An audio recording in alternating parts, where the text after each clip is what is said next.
This is CGTN, China Global Television Network.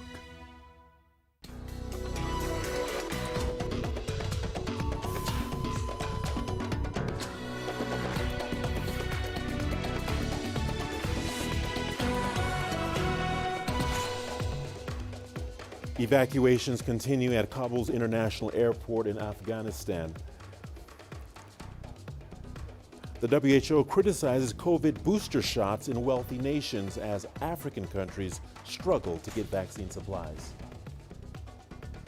And Ethiopia's government says humanitarian aid is being allowed into Tigray. Hello and welcome to Africa Live. As always, great to have you with us. I'm Richard Nta, live in Nairobi. And for those of you joining us from across the continent and around the globe, we thank you for joining us. And tonight, I'm alongside my colleague Panina, who has our business headlines. Panina. Thank you, Richard. Coming up on Africa Live Business tonight.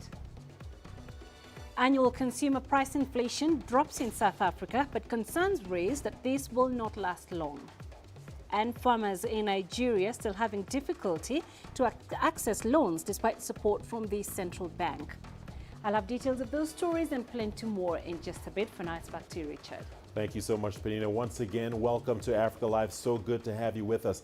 Let's begin with the NATO foreign ministers that have met to discuss the ongoing Afghan crisis. They warned the Taliban against letting Afghanistan become a breeding ground for terrorism. NATO Secretary General delivered the meeting's opening remarks. He touched on the need to provide a safe passage for evacuations. The main challenge we face, however, is ensuring that people can reach and enter Kabul airport. We expect the Taliban to allow for the safe passage of all foreign nationals and Afghans seeking to depart the country. This is the most urgent task today.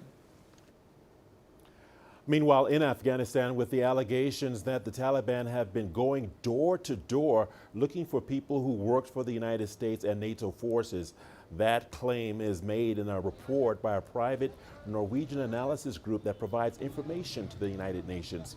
The Taliban has denied the report and promised a general amnesty with no revenge for former opponents.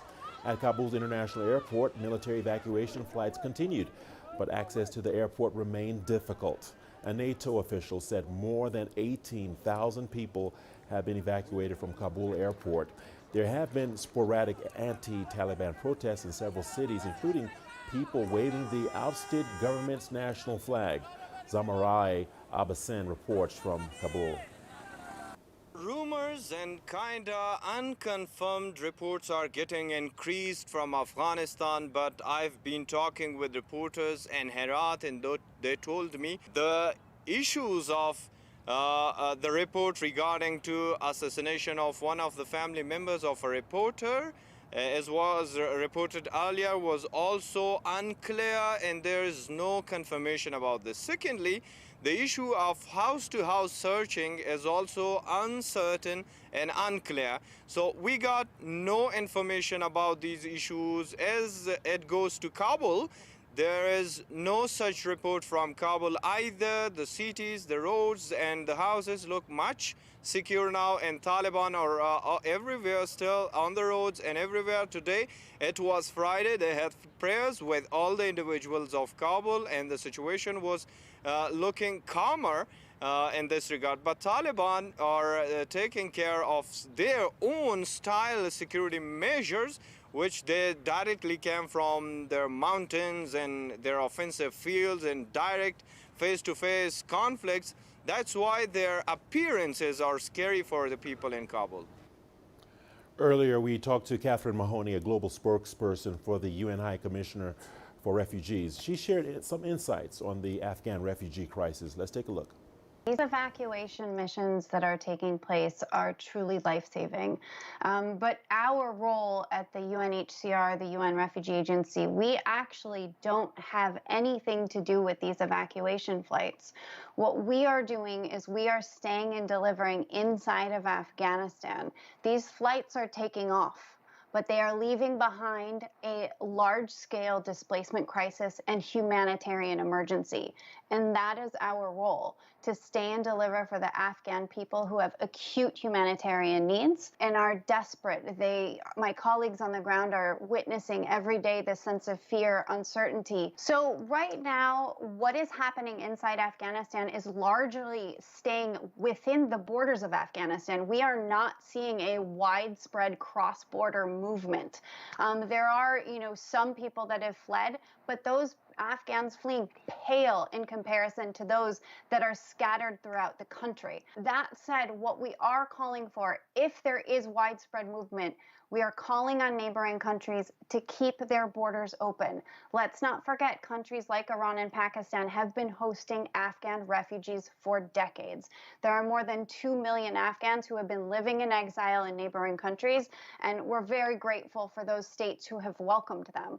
But in the meantime, the focus remains inside Afghanistan. A CGTN spokesperson says the station has now resumed broadcasting in the United Kingdom. CGTN is carried 24 hours a day on the digital TV platform Freeview. The spokesperson said the resumption of CGTN broadcasting is in the British public interest and will enable exchanges of information, cultural, mutual trust, and cooperation between the Chinese and British peoples.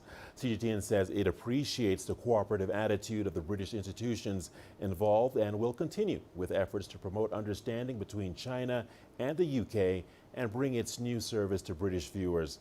The spokesperson said that as an international media organization, CGTN will continue to uphold the principle of objective, rational, and balanced reporting and will provide timely and objective broadcasts and diverse perspectives. The spokesperson said CGTN continues to respect and abide by local laws and regulations. The UN Secretary General Antonio Guterres has expressed his concerns on the unfolding humanitarian situation in Ethiopia. The UN chief is calling on all parties involved in the conflict in northern Ethiopia to implement a ceasefire and allow dialogue in resolving the issues that have led to the current situation. First, I call on all parties to immediately cease hostilities. Second, unrestricted humanitarian access everywhere must be guaranteed, together with the re-establishment of public services in all affected areas. And third, conditions must be created to allow for the start of an Ethiopian-led political dialogue to find a solution for the crisis. Such a dialogue can contribute to addressing the underlying causes of the conflict and ensure Ethiopian voices direct the pathway to peace. The UN will continue to work together with the African Union, regional and international partners to support the Ethiopian people on the way to peace and reconciliation. Now is the time to put an end to the suffering. All of these steps are critical to make it happen. Staying in Ethiopia, where the government says over 300 trucks filled with humanitarian assistance have entered Tigray as of Thursday. The United Nations and foreign nations have been calling on all parties to allow aid to reach affected areas where the situation has been described as dire. However, the office of the Ethiopian Prime Minister said in a statement that although the TPLF rebel group has continued attacks in neighboring regions, Addis Ababa, alongside aid agencies, have maintained the work of aid delivery. As of yesterday, August 19, 2021, the number of humanitarian trucks that have arrived in Mekelle has reached 318 trucks. The more than 300,000 displaced people in the Amhara and Afar regions due to TPLF's aggressions have been receiving humanitarian assistance as well through the support of the government of Ethiopia and World Food Programme. In addition, a regional emergency coordination center has been established to facilitate the movement of trucks along the Afar to Tigray route and also to coordinate emergency assistance to displaced people as a result of TPLF's aggressions. This regional emergency coordination center has been set up in Samara and comprises federal institutions with their regional counterparts and partners like the WFP and UN OCHA as well. The Africa CDC is speaking out against countries that are administering COVID-19 booster shots. Several nations, including the U.S., are making a third COVID-19 jab available. This comes as low-income regions like Africa struggle to vaccinate their populations. So far, less than 2% of the African population is fully vaccinated. The Africa CDC director says the situation threatens the promise of a better tomorrow. Let's bring in Dr. Aslam Dasu, convener of the Progressive Health Forum. He joins us from Johannesburg. Doctor, welcome to Africa Live. Thank you for spending time with us. Doctor, it's estimated that rich countries have, on average, administered more than 103 vaccine doses per 100 people, while in Africa it's just 6. How is this impacting the continent, Doctor? Good evening, and good evening to your viewers. Look, this is a matter of great concern. It follows a pattern that we have become used to in terms of how pharmaceuticals are distributed across the world, and the pharmaceutical distribution architecture is clearly iniquitous. We know this, and we have had this experience for decades. The distribution of vaccines are following the same playbook. The richer countries have certainly secured more than enough doses for their population, while the poor world, struggles to even access vaccines. Many countries in Africa haven't even vaccinated their health workers, and this is a cause of great concern. This news just adds insult to injury.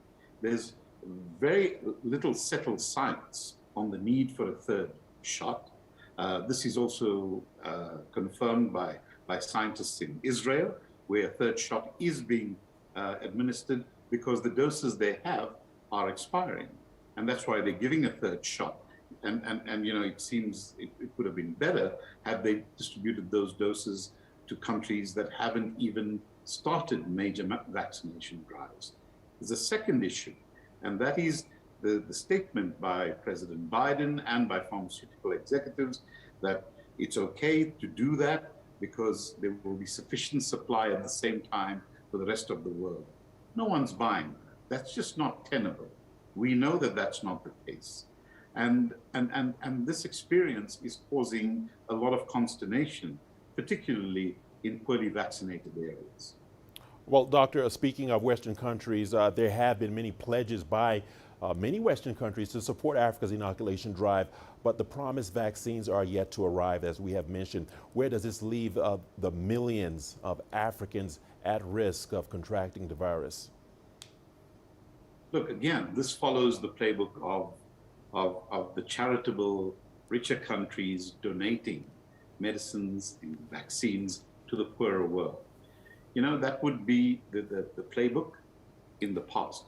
This is a pandemic, and they would be cutting their noses, spite their faces, if they continue utilizing all of the excess supply of vaccines.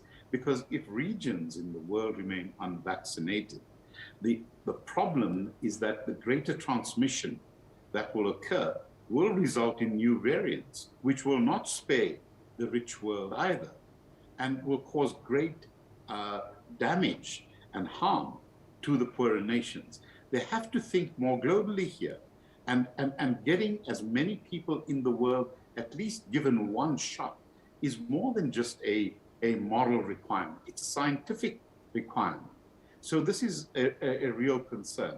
We support the Africa CDC in their condemnation of this and their insistence that vaccine doses must come in bulk into Africa. We need about 700 to 800 million doses of vaccine to vaccinate all the adult population across the continent at scale, and we are way behind. So by the time the Americans take their third shot, most health workers in several African countries won't even have gotten their first. This is absurd. Dr. Aslam Dasu, thank you so much for your insight and perspective. Much appreciated. The WHO Director General, Dr. Tedros Adhanom Ghebreyesus, has expressed concern over reports that J&J vaccines filled and finished by Aspen Pharmacare in South Africa are leaving the continent and going to Europe, where virtually all adults have been offered vaccines at this point. Angela Coppola has the story. It appears that some of the Johnson & Johnson vaccines produced in South Africa do remain on African soil. An agreement was reached between the Republic of South Africa, the African Union, and the European Union that everything that gets produced in the Aspen facility in quarter three being July to the end of September.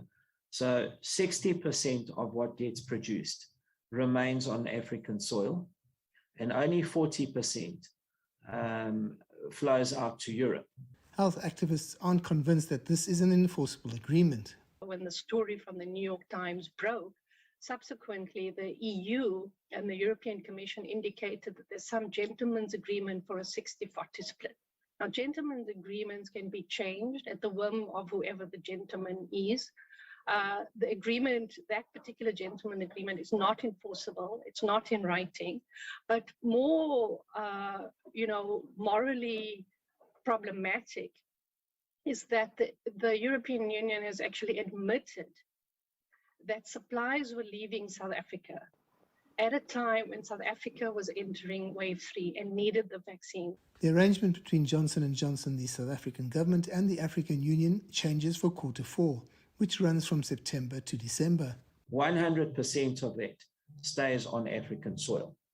So I think overall, if I just look at that, I think it places Africa on a pretty strong, or in a pretty strong COVID vaccine position, particularly here in South Africa, because the split between what the AU gets and what South Africa gets is on a 50-50 basis. Okay, so South Africa would get 50% of the 60%, and the AU would get the other 50%. Hassan raises the issue of 2 contracts that have been signed between Johnson & Johnson and the South African government, one related to the vaccine deal and one related to the waiver of the vaccine export ban. It's not an enforceable guarantee. If that is the case, if the exports to Europe is temporary, that should then be specifically included in both contracts, which we believe it's not. Vaccine nationalism is a major concern for those countries who don't have access to that vaccine like the rest of the developed world do have, and it needs to be resolved and rebalanced. I'm Angelo Coppola for CGTN in Johannesburg, South Africa. The news continues in Africa Live. Here's a look at what's ahead. Regional body IGAD urges parties to accelerate implementation of South Sudan 2018 Accord. And police in Zimbabwe arrest several suspects after teen dies during childbirth.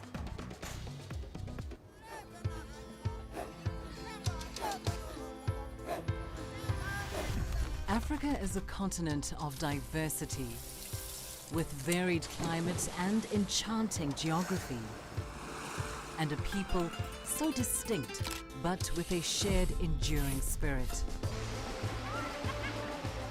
We are at the heart of the continent to bring you the untold stories. Let's have a look. We celebrate Africa as it shapes its own destiny. Tunis, Cairo, Juba, Johannesburg, Ethiopia, Tanzania. Africa Live. Find your voice. First celebrated as a liberator, Colonel Muammar Gaddafi dominated Libya's politics for 4 decades. During his rule, he became a highly divisive figure. لأن الواقع اللي كانت عايشته بلدي كان في حاجة إلى تغيير. In 2010, the winds of change swept through the Middle East and North Africa. Libya was swept along, and in October 2011, Gaddafi was overthrown. And Gaddafi's tyranny and dictatorship has been finally ended. أن هذا النظام كان قد أسس كيانه على شخصية فردية. But the country has been plagued by multiple civil wars, violence, and instability.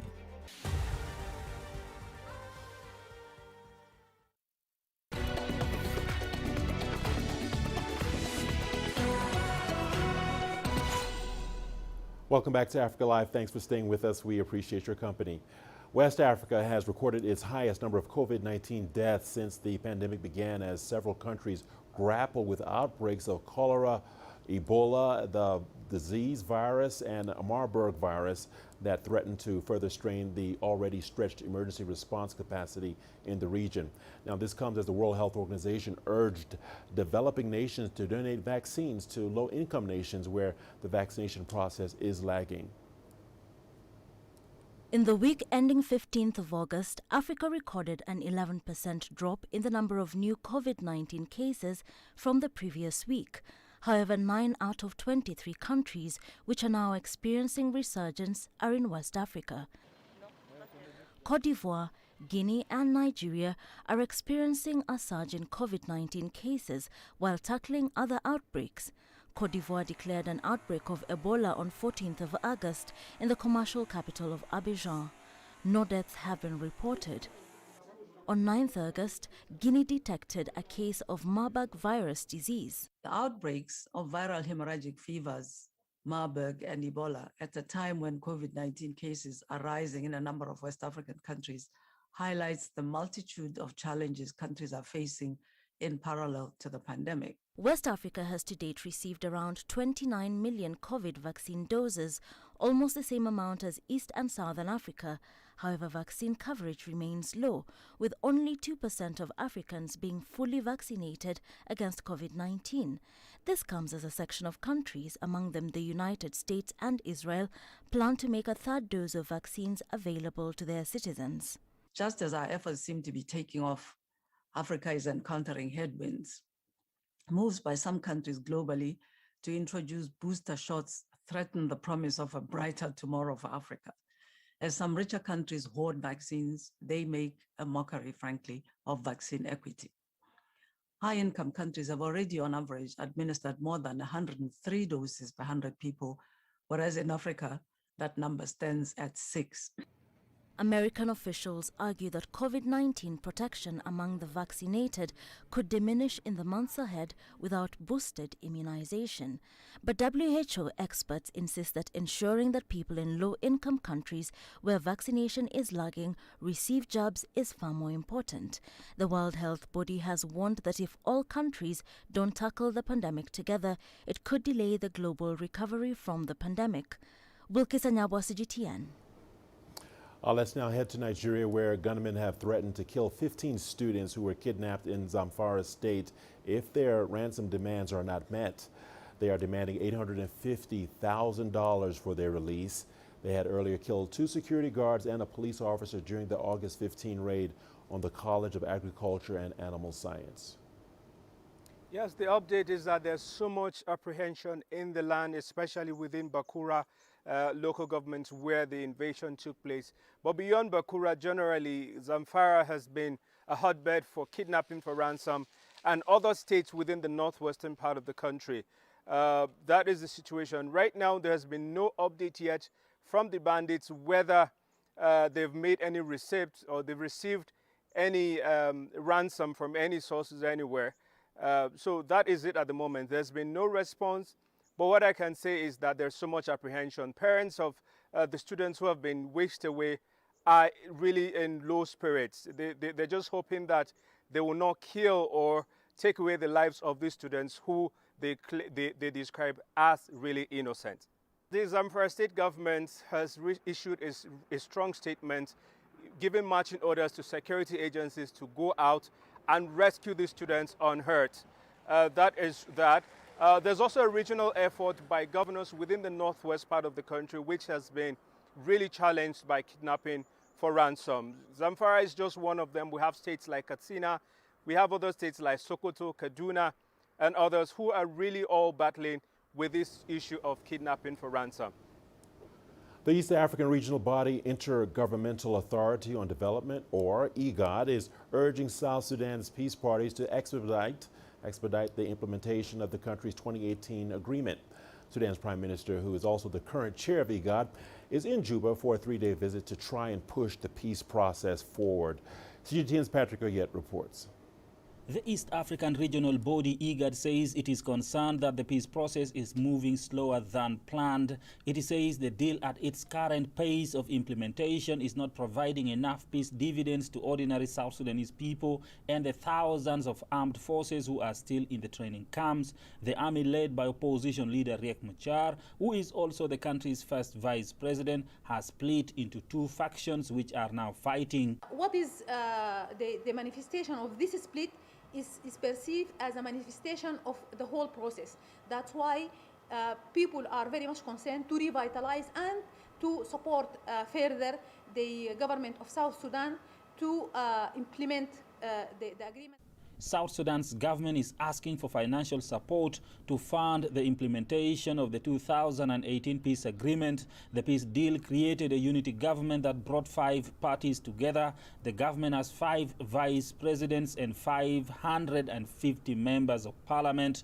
It is promising not to return the country to war. His Excellency Dr. Hamdok will discuss with His Excellency President Salva Kiir issues of the implementation of the peace agreement and especially the recent development. The 2018 peace agreement dictates that all armed forces be reunited, retrained and redeployed. They were reunited and retrained but have been waiting for graduation for more than a year. The country's parliament has just been formed and it is yet to have its first sitting for business after being sworn in. The clashes between forces of first Vice President Riek Machar is creating fear among many here that violence can spread across the country again. Patrick Oyet, CGTN, Juba, South Sudan. Police in Zimbabwe have arrested a suspect following the death of a 14-year-old girl while giving birth.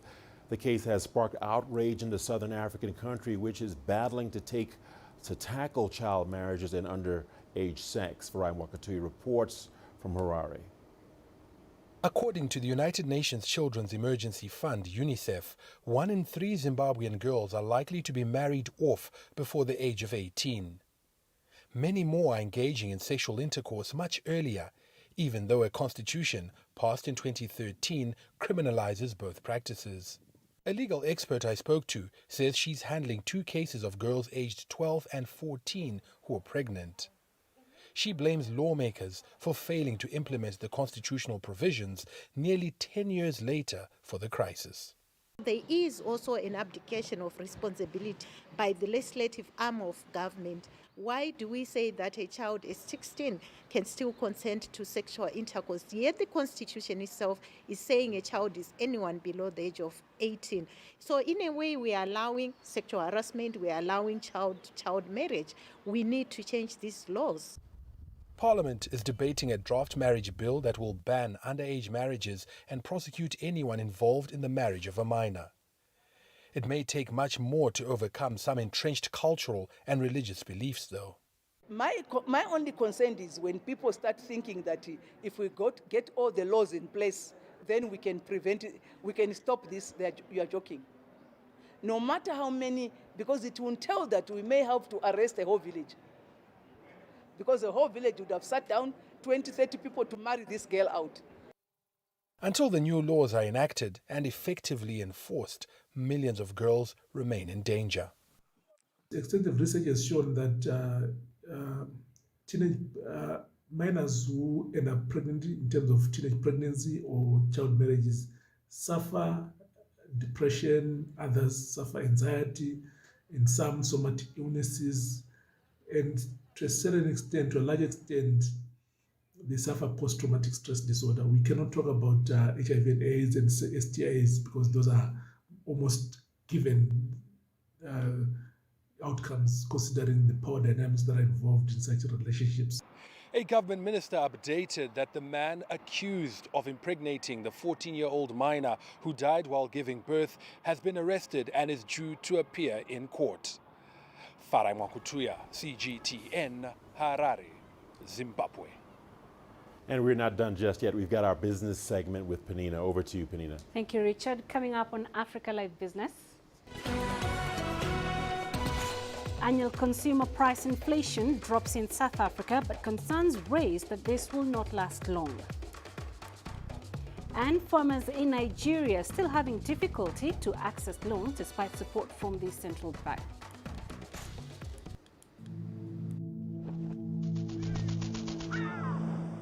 How will your world change today? What happens here? What happens there? Or what you make happen for yourself? If it matters to you, it matters to us too.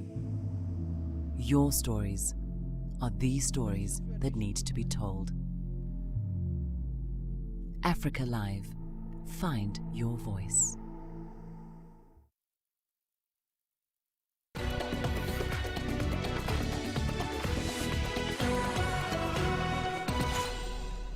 Economists are ringing alarm bells over inflation in South Africa, even as data released shows a drop in annual consumer price inflation. Lending rates have remained historically low at 3.5% and 7% since last year, but upward pressure on food and oil prices may see that change soon. Richard Nta tells us more. Annual consumer price inflation eased for a second month in a row, coming in at 4.6% in July from 4.9% in June. While this is good news, there are concerns of price pressures creeping in. Inflation for oils and fats also continues to escalate, reaching an annual rate of 22.4%, the highest in almost 10 years. The food and non-alcoholic beverages category was the largest contributor to annual inflation, with price rises remaining steady at 6.7%, unchanged from June and May. Meat and oils and fats continue to exert upward pressure, with meat prices rising by 9.4% over the past 12 months. This rate has steadily climbed since August 2020 and is currently at its highest level since March 2018. Agri-economists are also warning that higher global food prices are causing price escalations on the domestic front. Oils and fats again recorded the largest increase in July at 22%. Fuels rose 15%. I think next month is going to be another issue, because we are going to get a much bigger petrol price increase, and that's going to mean we're going to see a jump in inflation. The base impact of inflation in July last year was quite large. It was the month-on-month was very big. The rising cost of utilities are also leaving consumers out of pocket. Electricity recorded a 13.6% jump last month. Municipalities in South Africa raised tariffs in June and July to coincide with the new financial year. But Stats South Africa says the increases are much higher than 2020, despite a drop in water tariff increases. You cannot have 15% increases in electricity prices and 10% in water, because that's what everybody actually, pays. And if we look at that situation, the administrative prices are increasing roughly at 9% or double the rate, and that's keeping inflation high. Economists expect CPI to rise to 4.8% next month. The Reserve Bank has held back from hiking rates as a support measure to the economy and consumers, but has warned that it will have to start acting later this year in order to keep inflation under control. Richard Nta, CGTN, Johannesburg, South Africa.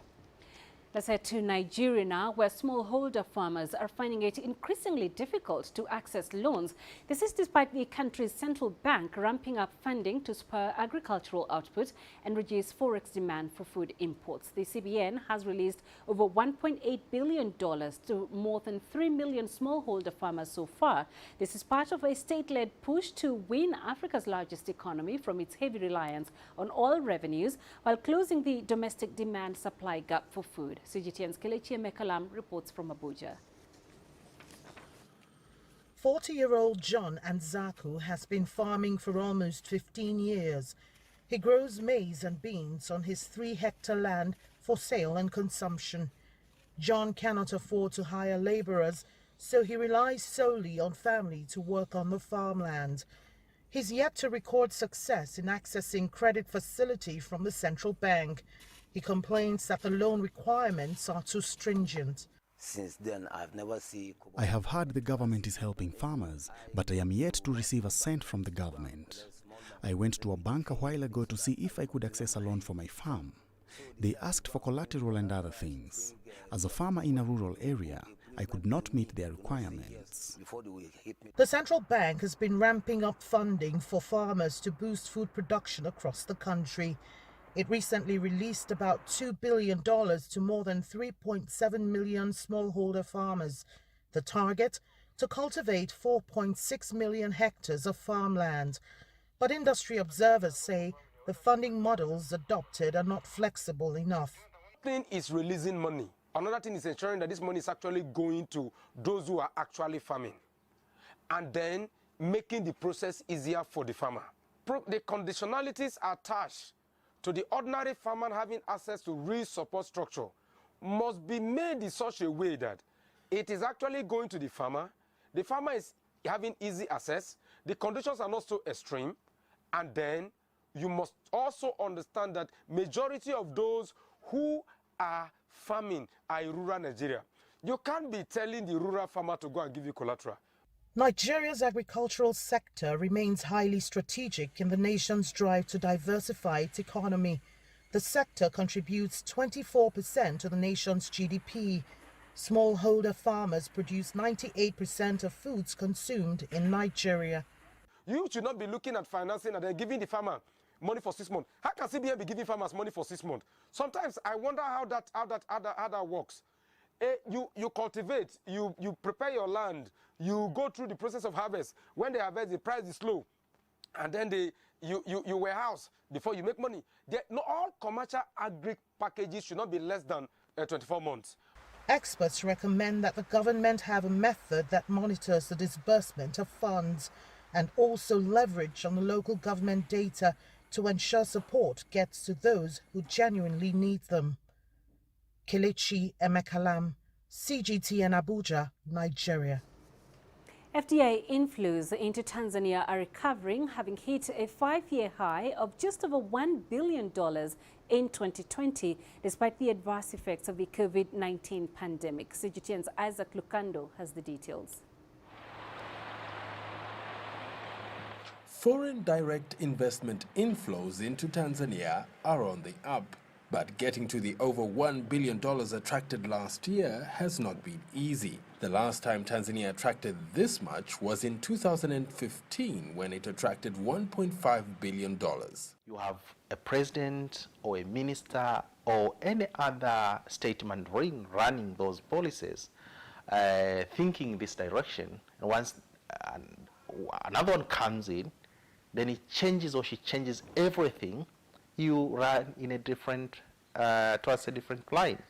And that does not give confidence to the investors, whether they are within the country or from outside the country. Last year, Tanzania's economy grew by 4.7% amid the COVID-19 pandemic. Economists argue that the resilience of the country's economy may be one of the reasons behind the increased foreign direct investment. 5 months into her presidency, Samia Suluhu Hassan has set attracting more investments at the top of her agenda. I ask those supervising this area to be just. We want investors to enjoy a great environment in Tanzania.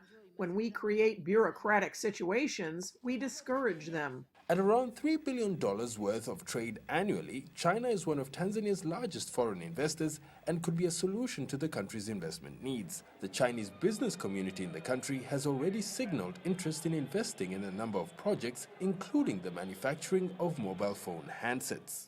According to the 2021 United Nations World Investment Report, foreign direct investment to Africa last year stood at $40 billion, a 16% decline compared to the previous year.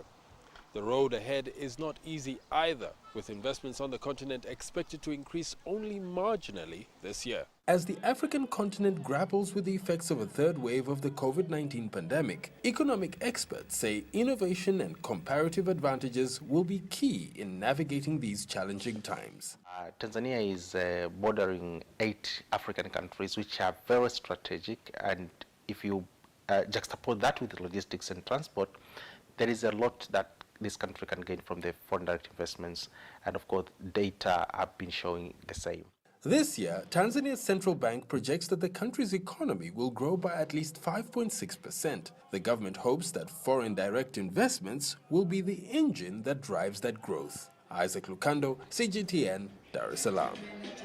China is testing the use of a digital currency in several pilot cities, and in Xiong'an new area is promoting healthy low-carbon lifestyles. Ning Hong pays a visit to the city and learns more about how the digital renminbi is looking to change lives. People in Xiong'an new area can now earn digital RMB by opting for a low-carbon lifestyle. For every 20,000 steps walked, users can earn 50 yuan or $8 worth of digital RMB. The total amount is capped at 200 yuan or around $30. People can apply for a wallet for digital currency online or at the bank. The process only takes a few minutes. The currency can be then used to pay for public transport and in stores that have joined the pilot scheme. Well, it's just a simple QR code, and all we need to do is to scan this. So it basically has no difference with mobile payment that most people are familiar with now. The pilot plan to promote the digital RMB includes guiding people to combine health and green travel with the experience of using digital RMB. Overall, the total level of trade for digital RMB trade in the Xiong'an new area has exceeded 5.3 billion yuan or $83 million. The digital currency is also being promoted to pay for public transportation or charging electric cars.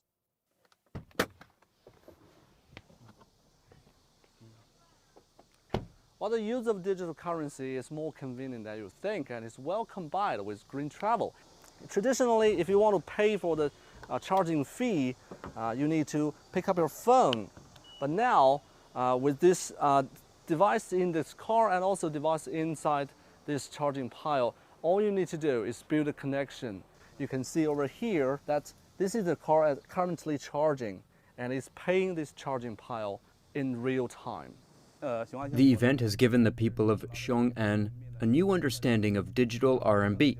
It also helps to expand the usage of digital RMB in Xiong'an to more applications and a wide range of scenarios. A Chinese government white paper published in July says that for the first half of 2021, over 70 million digital RMB transactions were made in China. The total volume of these stood at over 30 billion yuan or $4.6 billion. Ning Hong, CGTN, Xiong'an. Chinese health authorities say over 1.3 billion people in the country have enrolled in basic medical insurance programs. That's about 95% of the entire population and the largest number in the world. CGTN Sun Tianyuan is in Panjin, a coastal city in Liaoning province, where authorities say no one is being left behind. In China, enrolling in the public health insurance program can help citizens avoid runaway costs for medical treatment. Doing it is nothing out of the ordinary for millions of urban Chinese workers, as both they and their employers make monthly social security contributions. But public health insurance is less known to many people in rural regions where joining a program is voluntary.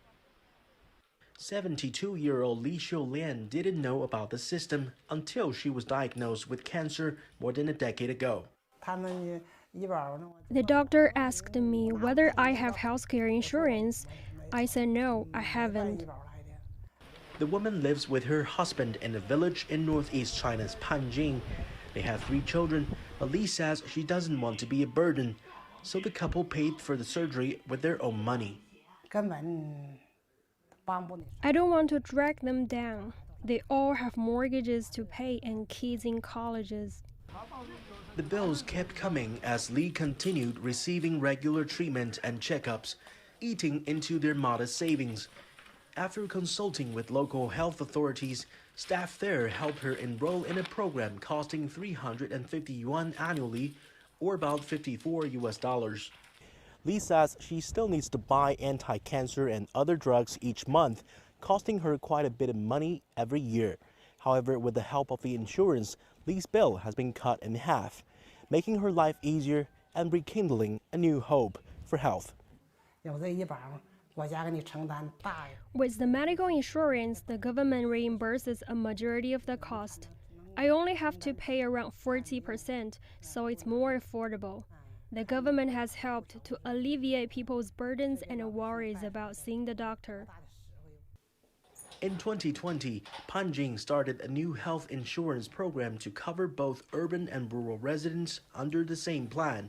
600,000 rural residents, about 40% of its entire population, can benefit from the reform, especially in the treatment of serious diseases.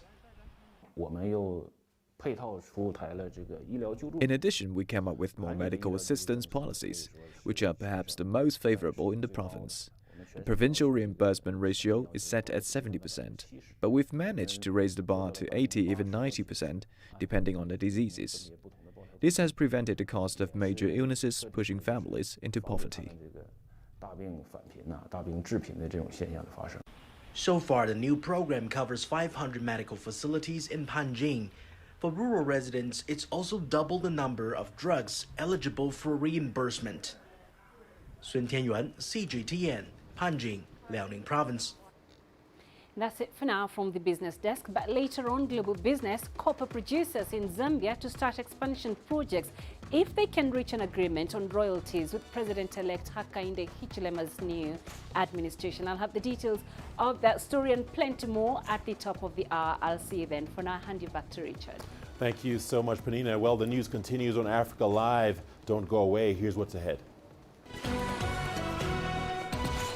In Burkina Faso, a group of poets are joining together in reforestation efforts. Join us in Global Business and see Africa through our eyes.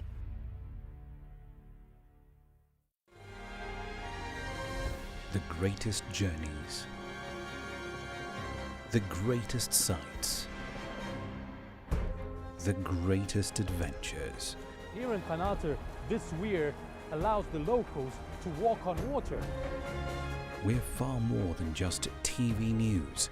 We're your passport to the wonders of Africa.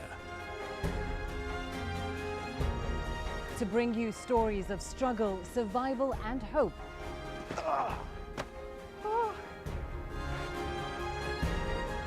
So let's explore.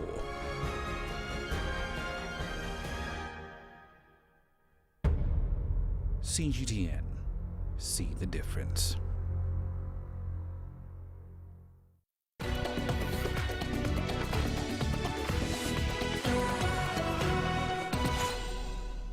Welcome back to Africa Live. Thanks for sticking with us.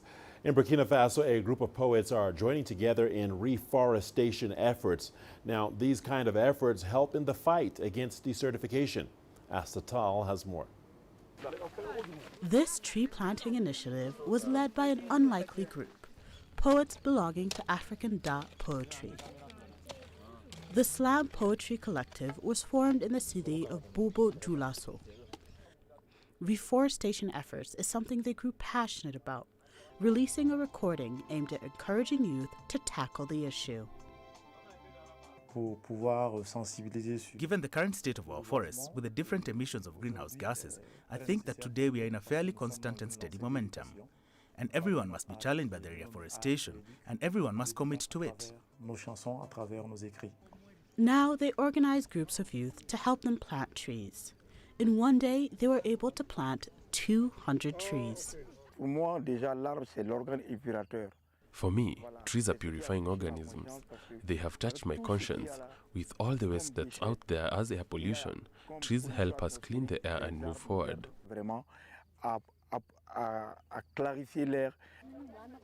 The group plans to continue visiting hard-hit forest areas to help bring more green to this Sahelian country.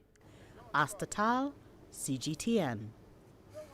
Welcome back to Africa Live. We are just getting started. We've got your sports news coming up after the break. Here's the peek at the headlines.